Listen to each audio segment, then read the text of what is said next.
Hello, my name is Salty, and I'm a motorcycle addict. Welcome to tonight's meeting of degenerates and a few honorable, uncorrupted souls, but that is still up for debate, which would make that political. So I'm back again with a special guest edition of Chopper Talk.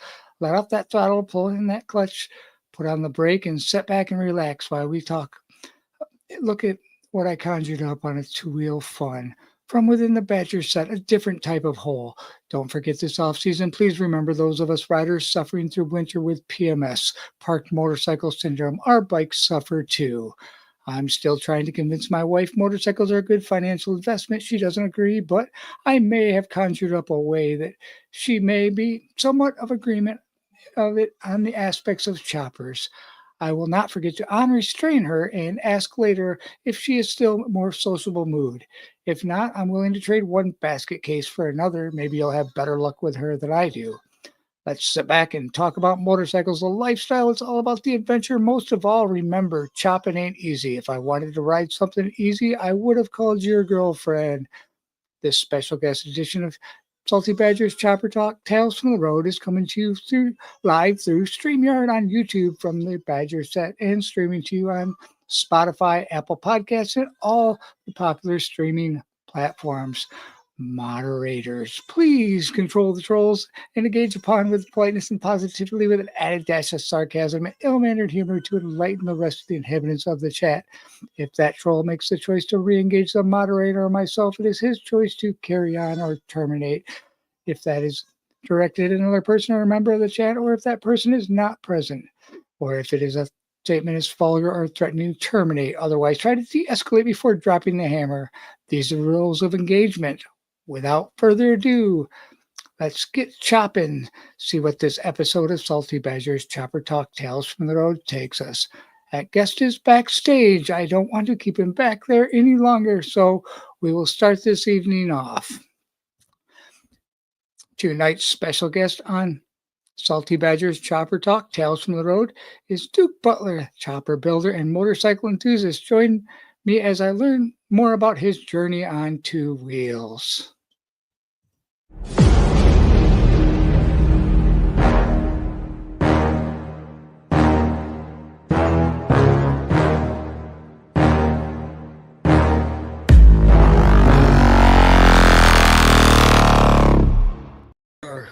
All right, we're live. Can you hear me all right? We can, yes, sir. All right, there we go. I had to start my own camera.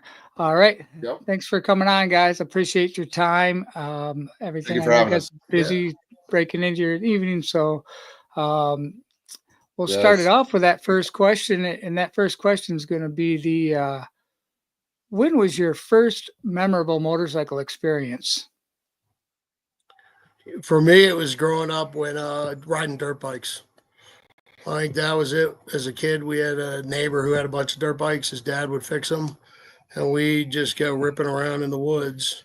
And I think JD, mine was, like I said earlier when we were talking off camera, was when I was riding on my dad's tank. And I guess before that, I had something else. I was very young. My dad had just gotten home, and I grabbed his exhaust with both hands. So I burnt the crap out of my hands, but thank God I don't remember that. Yeah, that's kind of like burning the experience right into you. Well, I don't remember it, but people tell me it happened. Right? Drunk morning after.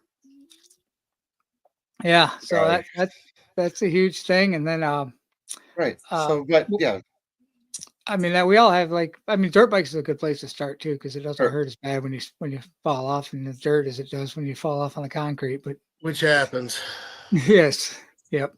So, who is your biggest influence in regards to motorcycles?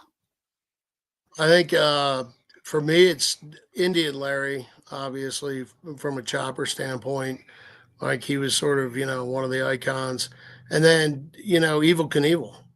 Evel Knievel was one of those guys who do some crazy stuff. He'd wipe out and get right back up and do it again. So I think those are two. And then obviously there's a lot of builders out there that I think, I admire quite a bit. And then what do you think? I was thinking Travis Pastrana. I don't know. He's done some crazy stuff on motorcycles. But it was more the building part. Jesse, Yeah, Jesse James. Yeah. Yeah. I mean, that's where I was at. I mean, It's my era. I can agree with Jesse James thing. I mean, Yeah. he when Yeah. when he was in Long Beach and I was in the service in Long Beach, I had the pleasure of meeting him at the early years in the early '90s, which Crazy. for me that was huge, you know. And I mean, he wasn't where he's at now at that time, but he was on the up and coming part. Oh So yeah. I still look back at that. There were some drag races that were blown up on the in the industrial area in Long Beach, and he was pretty fluent in there, and people kind of knew who he was. We didn't, being from this area, because he hadn't quite blown up yet. So that was pretty neat. Yep. So, how long have you guys been riding for? Oh, since I was a kid. I mean, yeah, a long time because I'm getting older. And so, Joe, I was same. kind of a crazy kid, so I couldn't ever get a motorcycle. But once I became an adult and I could afford it, my first bike was a VFR 750, and I paid $1,000 for it, and that was probably 2013. Old Ironhead. Yeah, that's what mine. First real bike. Yeah, they. I don't think we really grow up when we're in the motorcycle club culture. I don't think there's a growing up factor to that. I think we're all just kids at heart in it. I remember looking out this window while we're doing like road trips, and picturing me on Yeah. a dirt bike jumping over like areas and then landing it, and just picturing that the whole time. I always wanted a motorcycle, but I would Yep. picture myself on motorcycles all the time. So, what was your first motorcycle that started the whole thing off? I had been working around and screwing around with some different bikes before, but Dreamsicle is probably the first, we're just two guys. We're not a shop. We're two guys in 150 square feet of space, in a home garage. And so, I wanted to, for my 50th, I wanted to build a bike. And then, everybody told us you can't build a show bike because we sort of, and then, the hold my beer, watch this type thing happened. Well, in my opinion, though, Yeah. I wasn't going to be a show bike. It was going to be something for you for Yeah, your yeah, 50th it was a birthday, and it panhead. ended up being a freaking show Yeah. bike. I wanted It to was- do a panhead. I just wanted to give him a 50th birthday present. So the two of us That just was it. started working on Dreamsicle. And and then, sort of the next thing that happened was, 'Cause I thought you planned on riding it. yeah, oh So yeah, that's why we're building we didn't get to ride it much because then we ended up it. selling It it. just ended up being money. Well, that never was planned either. So Right. we never expected. We were just, screwing around. So we were in here breaking Harbor Freight tools like it's our job. And Yeah, parts because his Ugga Dugga is a little bit more than most guys. Right. So, I too have a everything. little extra spare parts. But yeah, it was, about 5 years ago we started working on this bike. And we're lucky enough to have, incredible painter Killer B here in town and a lot of buddies that actually are bike guys and builders and shop We're guys. friends. And so, yeah. So it was Yeah. about 5 years ago. That Dreamsicle bike, I mean, I've seen a couple of the other builds too. They're all spectacular, but that Dreamsicle bike was awesome. That was, that turned out really good. yeah, and And the yeah. reason why we did it is because we love each other and we just had fun building it in the garage. And yeah, since we're not a shop, we're always repping our friends. Yeah. Because a lot of them are pros, like so, Kenny's House of Horsepower, all these guys that help us out. Natalie, who does the seats and all that. Killer B. And yeah, Help us we out. wanted to do something a little more bubblegum. It was coming out of It COVID. was his brain And that thought so of the concept. yeah, so we wanted to do something more with like a 70s van theme, sort of a bubblegum type, something everybody would like.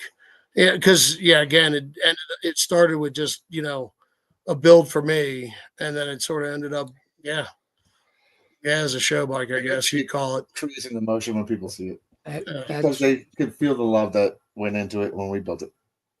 that's the way it is, though. When you get the love and the time into it, that's what it turns out. Something like that one did. I mean, that's been all over.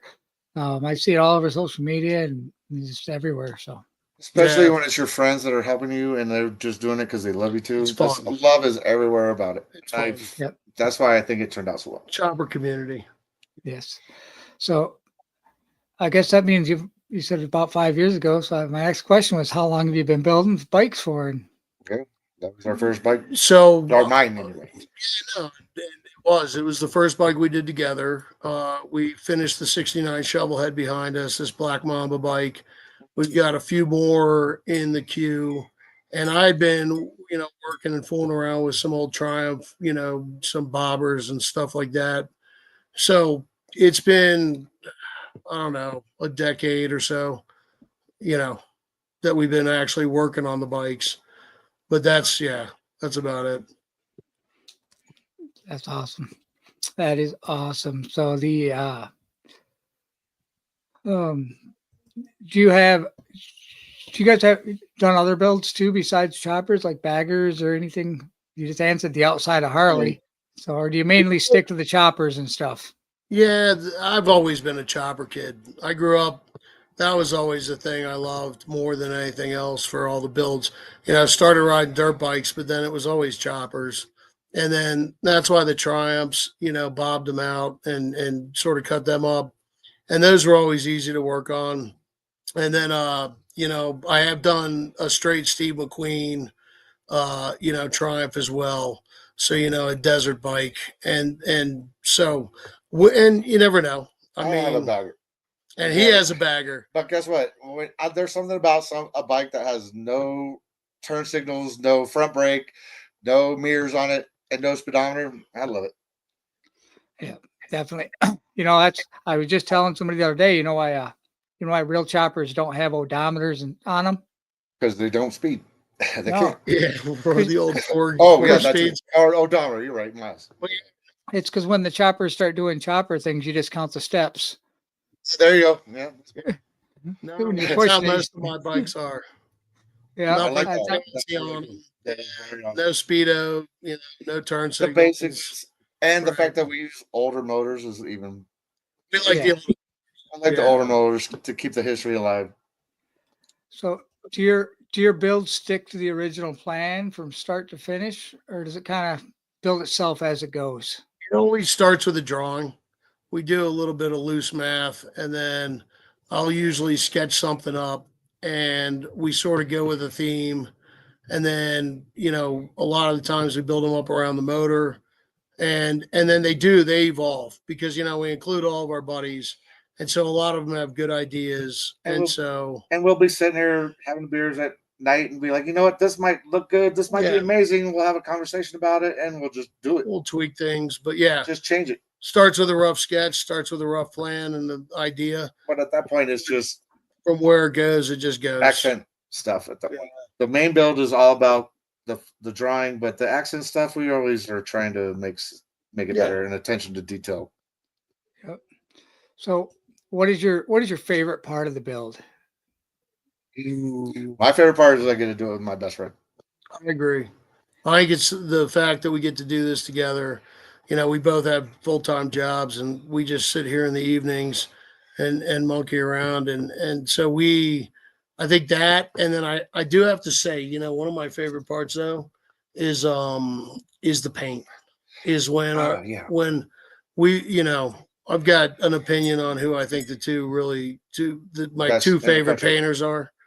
And so that's, Scott Takis he's got Underground Art Studio, and then Killer B. And he's in our backyard. They're both, yeah. And so I like the paint too. I like when you actually get it because, I like working on all the different things and all the part of the build. But yeah, I love when you get to that final stage and you get to see sort of that finished product. And I have some advice for people that are doing stuff. You go to your painter, you have an idea. You give him the idea, but let the artist do the art. Let him express himself too. Well, and some of the builders are actually great painters themselves. Oh, that's fine. Yeah. That is awesome. But if you're paying somebody to paint. That's good advice. That's the way that's the way we did it. We gave the painter the idea and said, here you go. And but that's the part that I like too, is when you get done with it and you look at it, when all the parts come back and they have color on them, and even the frame when it's got coating on it or the chrome comes back, everything starts coming back and you start that reassembly. that's definitely the part where you just look back at it and say, man, it's really coming together. It looks like something. Yeah. All those hours are worth it now. Yeah. Sure. I'd say the other part too is that first kickstart. Yeah. That's the Oh, other piece. Yeah, when you kick them over that first time and you hear it run. So yeah, those are my two favorites. I think that's my favorite, actually. Yeah. Because right on. there's a lot of people that don't understand. So what advice would you have for somebody that's getting into building bikes? What kind of advice would you give them? I'd tell them if you want to do it, you can do it. I mean, again, we're not a pro shop. We're, and if we could walk around and show you, I mean, it's literally 150 square feet. We've got a single lift. We, little air compressor, little welding table, and so I think the best advice I could give anybody is that if you really want to do it, you can do it. It's not something that's out of reach for anybody, which is also why I love Chopper so much, because yeah, if you want to do it, you can do it. I would say surround yourself with good people that, Yeah. will do whatever to help you out, because that's where we are at. And I We tell wouldn't you, be here without our friends. one thing too on the chopper community is that, man, if you're getting into it, don't be afraid to ask questions, because Exactly. everybody in that community will answer questions and give you Yes, they legitimate Hopefully, if you answers. don't, then I'm sorry. You But no, gotta get you're taken. right. They are. A lot of the folks will answer any questions you've got. And if you're sincere about it, absolutely. And hit us up if you have a question, and if we can't answer it, we'll find somebody that will help. Yeah, End of story. that's definitely the way that it is. So, and then speaking of the younger generation, what would you say to the younger generation getting into motorcycles to inspire them to share our passion for motorcycles? I think it's the same thing as a lot of folks. It's the freedom. It's actually being able to do what you want to do, have your vision come to, like, a complete sort of thing. And, for the younger folks, yeah, It's an it's expression. yeah, it's an expression, and you get to express yourself, and it's something you get to control end to end.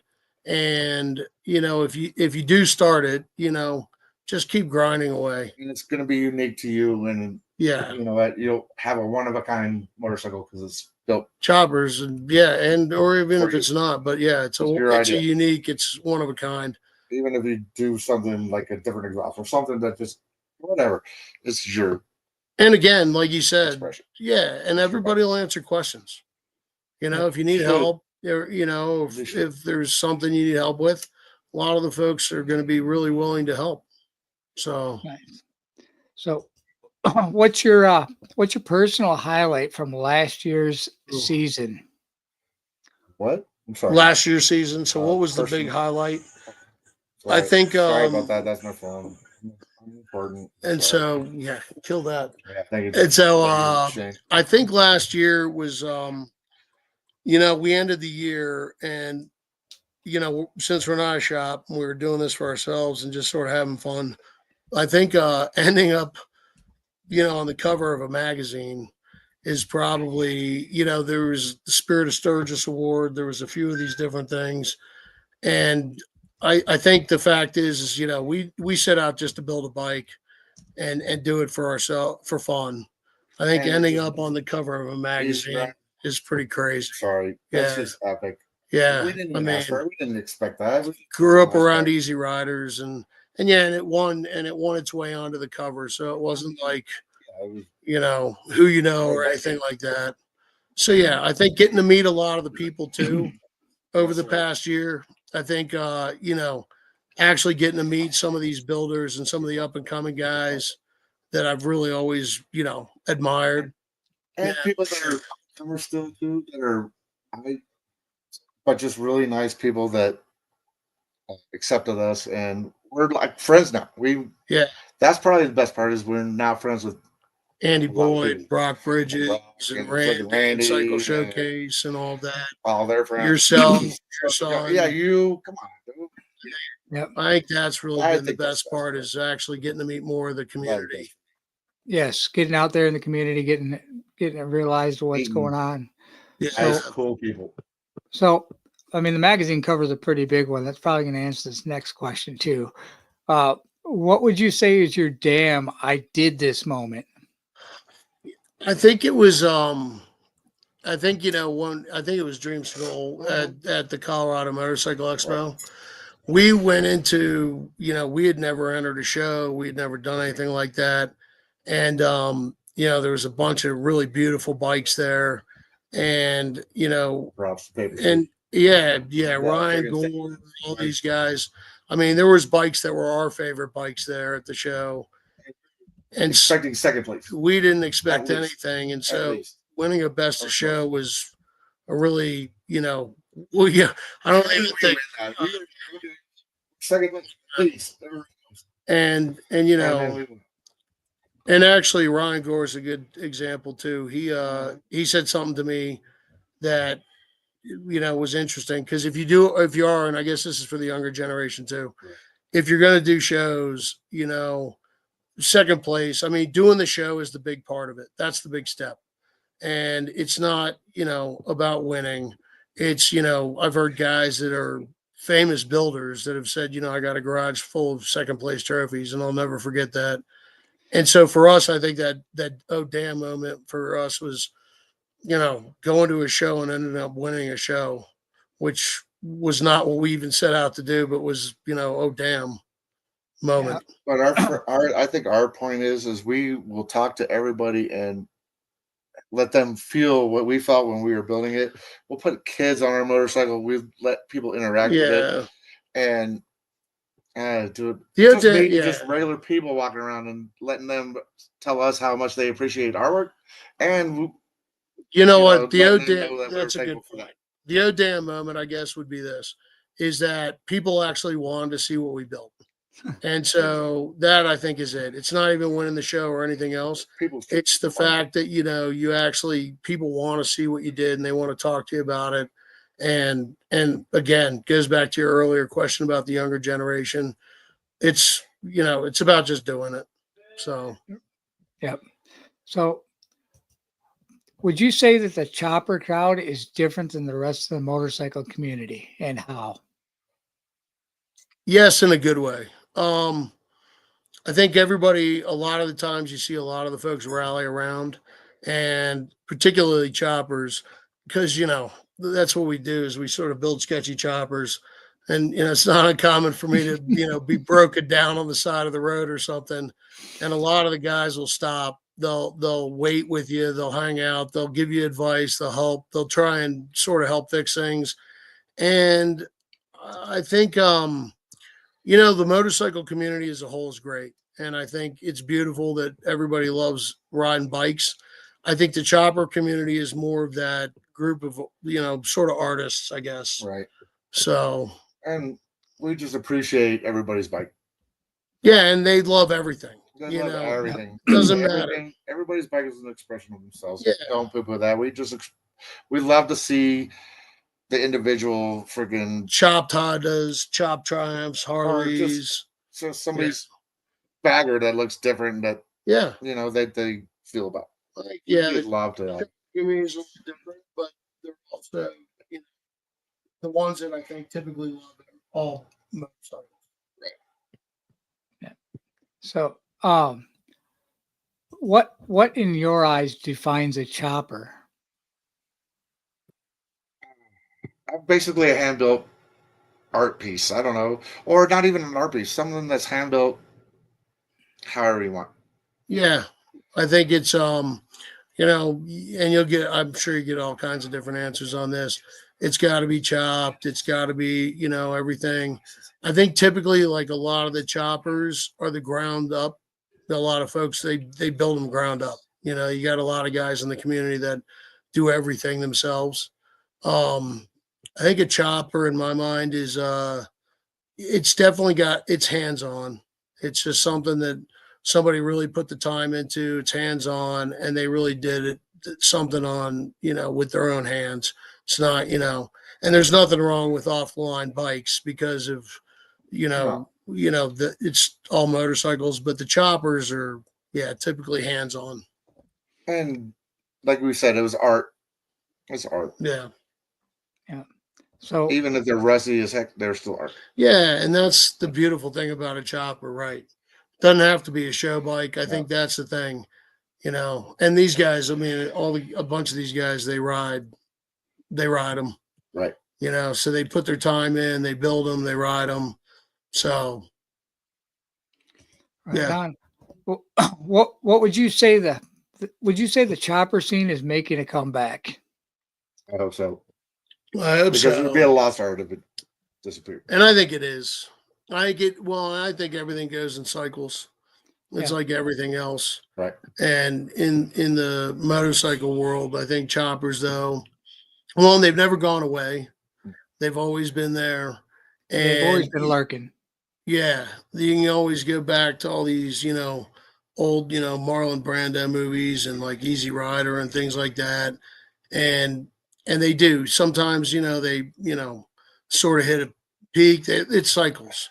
But yeah, the chopper community, and there's a lot of young builders that are doing some just amazing, Right. amazing things. And as long as they have people to help them and Yeah. build them up, that's going to help. Well, and I think, the internet's helped too. Because Exactly. suddenly, you used to have to know somebody if you needed something Right. custom, like you were looking for unique parts. And now with the ability it's more accessible. Or advice. Yeah, Whatever. and advice, everything. Yeah. It just So makes I it think easier. it is. I think it's going to stick around, and I I hope think it'll just get better. I kind of got worried when the M8 stuff came out and those bikes came out, and then I was like, man, that's gonna kill the chopper thing. And then bam, first thing right off the bat, they're building it. They're hiding all Yeah. that wiring, hiding all those computers, and it's happening. So I thought that was Yeah. awesome. So I like the People like new you, technology coming uh, into choppers. Yeah, no, this is a as good long as point. people like you that keep friggin', showcasing the people that you meet and keeping it alive, bro. And we Yeah. appreciate you for that. I mean, thank you. I appreciate that because that's the biggest reason I did this is because, man, we got to make, it's about spreading that community because if we don't spread it and express gonna that die. stuff, it dies with us. Like I told you guys Yes. before camera. And I mean, I'd like choppers to be around forever because, man, I like riding the road. I got a road glide. I like riding it. But Yeah, man, mine. I'd rather hang out on a chopper and do chopper things and walk around pushing that chopper because I mean, I've joked with people before, they have ride-in bike shows and they have all these different classes. Man, we're still walking class because mine broke down. I've been walking for a mile to get it here. Hey, I have a tow truck that tows motorcycles. I would not have a living without the chopper community. Hey, man. Yeah. So Here's a freaking flyer, by the way. That's right. Sketchy choppers. Even though he never pays, we're fucking asshole. And he pays me a Modelo. That's fine. what events or rides do you guys have planned for this year that somebody can catch you at? I think the big one's probably Sturgis this year. We usually, if you don't mind me listing a few of the ones we love, I think Cycle Showcase is always a big one. I think Ozarks. Yeah, I think the Ozarks is a great one. I think Arizona Bike Week has always been a really nice one. Sturgis, obviously. I think, and then shows too, like the Mama Tried guys do an incredible event as well. They've got multiples. This year for us, I think, the goal is to get this next build done for Sturgis. And so, but yeah, and then So of we might only course, be in Sturgis. yeah, and then our local one that we're always favorite is Scott, who runs the motorcycle expos. And so here in Colorado. Great person. Yeah. Keeping bikes alive. Do you guys have what's your social media? Do you have another page besides Instagram? Do you do anything on YouTube or anything like that?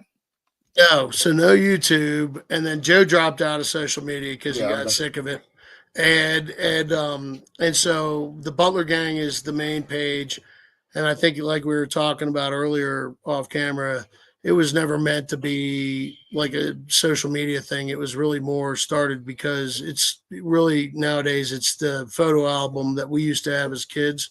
So that was more for my kids to just see, what I've done.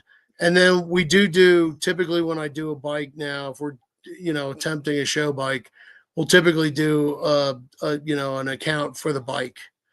And not to compete with you, but I'm kind of ridiculous, and we want to do a podcast, and I'm just saying. No, you've Just because it would actually be just retarded. No. you've been It would just actually be good. comic. I've been really on. Yeah, you've been really good It's because so hard. in our case, yeah, if we were going to do something like this, it'd probably Yeah. last one episode before they because- banned us. Yeah, It's So- so retarded. it's a lot of work. I mean, I'm not gonna lie about it. It's Oh, I like get that. then you get people like you get. It's hard, like the schedule is part, especially on mine, because it's not like I've got a normal job, but luckily I had downtime to get this started. Like, Sure. and it was therapy for me because it was a way to keep my fuel passion up for motorcycles. I was like, man, I'm sick of laying here in this hospital bed. How can I get up and figure out a way to talk to people? No, and it's So- important. It's important because this keeps it alive. And it's therapy for us too, because we work all day and then we come here, we bond, we have fun building Yeah. a motorcycle, and it lets us talk about our day, how crappy it was or whatever, and we still just build a Yeah, but motorcycle. the two of us doing And a podcast Holy for the cow. older folks, it'd be like my age, it'd Yeah. be like an Abbott and Costello routine. For the newer folks, it's more like Step Brothers. Yeah, I need a And freaking so- guidance suggested Oh, man. sign around my neck. Yeah. Yeah. So that is pretty much everything that I have for the night. I definitely appreciate all of you guys' time and coming in. I look forward to seeing your stuff on Instagram. So if you have Thanks for anything you having want, do you have anything else in closing that you want? Yeah, you know what? If you don't mind, a couple thanks out there. And this is for the younger folks too. There's some folks around that are really good about the choppers and everything.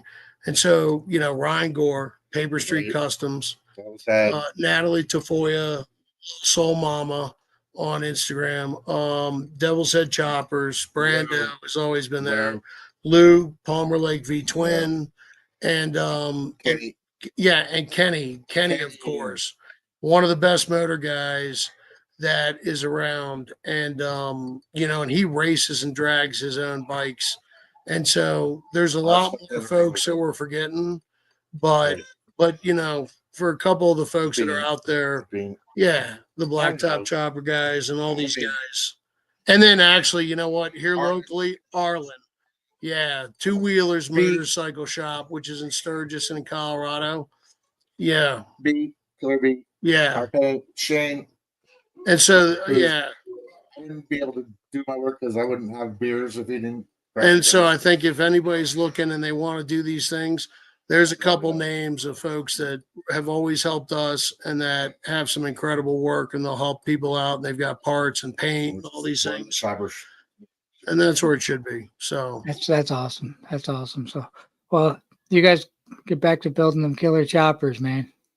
We You got appreciate you, and it was a Yeah. pleasure meeting you in Kansas. and you guys Yeah, do the same. definitely. Keep building, and we'll see you soon. And tell your Oh son yeah, I we'll said see you hi. too, and I'll see you guys out there. I'm hoping to maybe see tell you your son I Sturgis. said hi. So, All right. Thanks, boss. yeah, Please tell thank your you. son I said hi. Take care. Bye. All right, guys. Well, please make sure and check them out there on Instagram. It's the Butler Gang. I'll share it in the description afterwards. It was fun hanging out with them there in the shop, having fun, working on killer choppers, getting stuff ready. And if you haven't seen the Dreamsicle Cycle, it was a good turnout. So I did have a regular show kind of lined up for the night, but I think I'm going to save that for a little bit later for the next thing coming on for the small channel spotlight. I appreciate everybody over there in the side chat coming in, hanging out, listening to everything. I didn't grab a lot of the messages. I do see Evil Rick was in there. Great supporter, always in for moderator and everything. Rob Benjamin out there. Appreciate everybody coming in, checking everything out. American Uncensored, Gloria in again. Quick Shoe always in there. Good to see you, Quick Shoe. Appreciate everybody coming in here and checking that out. But what I will do is grab those quick, run through a couple quick lives that are coming up, because there's an important one coming up. It's coming in V-Twin Podcast. Give me just a second here so I can line everything up.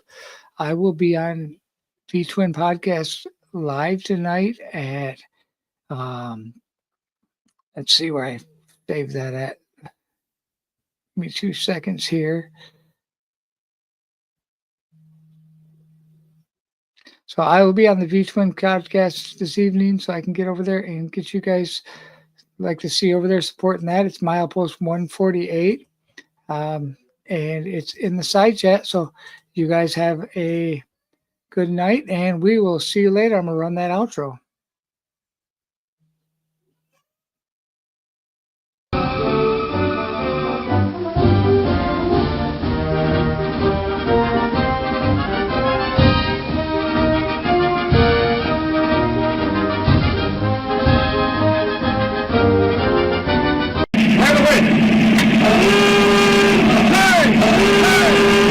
Sweepers, sweepers.